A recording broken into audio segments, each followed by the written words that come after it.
വരാനിരിക്കുന്ന നിയമസഭാ തെരഞ്ഞെടുപ്പിൽ യുഡിഎഫ് നേരിടാൻ പോകുന്ന ദയനീയ പരാജയം മുൻകൂട്ടി കണ്ട് പ്രതിപക്ഷ നേതാവ് വി.ഡി. സതീശൻ കാട്ടിക്കൂട്ടുന്നതെല്ലാം സമനില തെറ്റിയ പോലെയാണ്. സർവേകൾ തട്ടിക്കൂട്ടാണെന്ന് പറഞ്ഞ് സ്വയം ആശ്വസിക്കാനാണ് അദ്ദേഹം ശ്രമിക്കുന്നത്. 125 മണ്ഡലങ്ങളിൽ താൻ പോയെന്നും അവിടെയെല്ലാം ജനങ്ങൾ യുഡിഎഫിന് അനുകൂലമാണ് എന്നുമാണ് സതീശന്റെ അവകാശവാദം. യഥാർത്ഥത്തിൽ സതീശൻ കണ്ടത് യുഡിഎഫിനോടുള്ള വിരുദ്ധ വികാരവും പാർട്ടിയുടെ ജീർണതയുമാണ്. ഇതോടെ സതീശന് വനവാസം ഉറപ്പായെന്ന പേടിയാണ് സതീശന്റെ സമനില തെറ്റിച്ചത്. SDPI, PDP തുടങ്ങിയ തീവ്രവാദ സംഘടനകളുമായി CPM കൈകോർക്കുന്നു എന്ന് ആരോപിക്കുന്ന സതീശൻ കഴിഞ്ഞ കാലങ്ങളിൽ യുഡിഎഫ് ഇത്തരം ശക്തികളെ എങ്ങനെയാണ് പാലൂട്ടി വളർത്തിയതെന്ന് സൗകര്യപൂർവ്വം മറക്കുന്നു.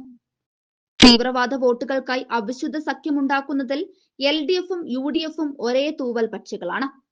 മുഖ്യമന്ത്രിയെ കാപട്യമെന്ന് വിളിക്കുന്ന സതീശൻ സ്വന്തം മുന്നണിയിലെ വർഗീയ പ്രീണനത്തെക്കുറിച്ച് മൗനം പാലിക്കുകയാണ്. ആട്ടിൻ തോലിട്ട ചെന്നായ്ക്കൾ എന്നാണ് സതീശൻ BJPയെ വിശേഷിപ്പിക്കുന്നത്. ഇതിലൂടെ നരേന്ദ്രമോദി സർക്കാരിന്റെ വികസന രാഷ്ട്രീയത്തോടുള്ള സതീശന്റെ അന്ധമായ ഭയമാണ് വെളിപ്പെടുന്നത്. UDF 100-ലധികം സീറ്റുകൾ നേടുമെന്ന സതീശന്റെ അവകാശവാദം വെറും ദിവാസ്വപ്നം മാത്രമാണ്. കേരളത്തെ പുനരുജ്ജീവിപ്പിക്കാൻ പോകുന്നു എന്ന സതീശന്റെ പ്രസംഗം ജനങ്ങളെ പരിഹസിക്കുന്നതിന് തുല്യമാണ്.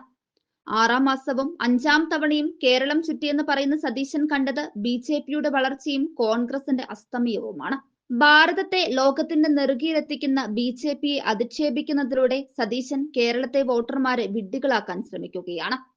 അഴിമതിയിൽ മുങ്ങിയ ഇടത് സർക്കാരിനെ പോലെ തന്നെ വിശ്വാസ്യത തകർത്ത ഒന്നാണ് സതീശൻ നയിക്കുന്ന പ്രതിപക്ഷവും. ക്രിമിനലിസത്തെ പ്രോത്സാഹിപ്പിക്കുന്ന കാര്യത്തിൽ CPMും കോൺഗ്രസും മത്സരത്തിലാണ്. നരേന്ദ്രമോദിയുടെ വികസന ഗ്യാരണ്ടിക്ക് മുൻപിൽ കേരളത്തിലെ ഈ അന്തർധാര സഖ്യങ്ങൾ തകർന്നടിയും. സതീശന്റെയും പിണറായിയുടെയും വിഭജന രാഷ്ട്രീയം തള്ളിക്കളയാൻ കേരളം ഒരുങ്ങിക്കഴിഞ്ഞു.